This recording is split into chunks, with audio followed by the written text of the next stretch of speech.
బొబ్బిలి యుద్ధం జరగడానికి కొద్ది రోజుల ముందు విజయనగర సామ్రాజ్య లక్ష్మి పూసపాటి రాజుల ఆరాధ్య దేవత రాజరాజేశ్వరి విజయనగర రాజులలో చివరి రాజు అయిన పూసపాటి విజయరామరాయలకు బాలిక రూపంలో కలలో కనిపించింది.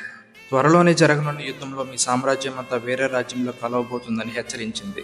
నిద్రలోంచి మేల్కొన్న ఆ చక్రవర్తి తమను కాపాడలేని దేవతలకు ఇక పూజలెందుకు దండగా అంటూ అమ్మవారి విగ్రహాన్ని, ఇతర దేవతల విగ్రహాలను ఒక చెక్కపెట్టెలో పెట్టి తాళం వేసి సమీపంలో ఉన్న ఓ నదిలో విడిచిపెట్టేశారు.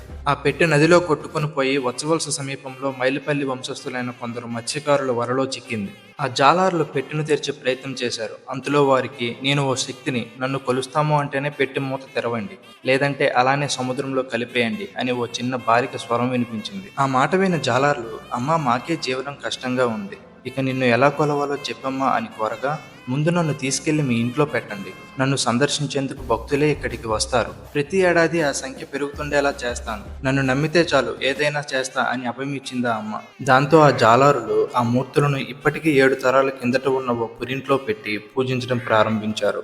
అమ్మవారి మహిమతో వారందరికీ శుభాలే జరగడం వల్ల భక్తులు తండోపతండాలుగా రావడం ప్రారంభించారు. అది మొదలు ప్రతి ఏటా లక్షలాది మంది భక్తులు వచ్చి అమ్మను సందర్శించుకొని మొక్కులు మొక్కుకోవడం, అది తీర్చుకునేందుకు మరుసటి ఏడాది తిరిగి వస్తుండటంతో అది జాతరగా మారింది.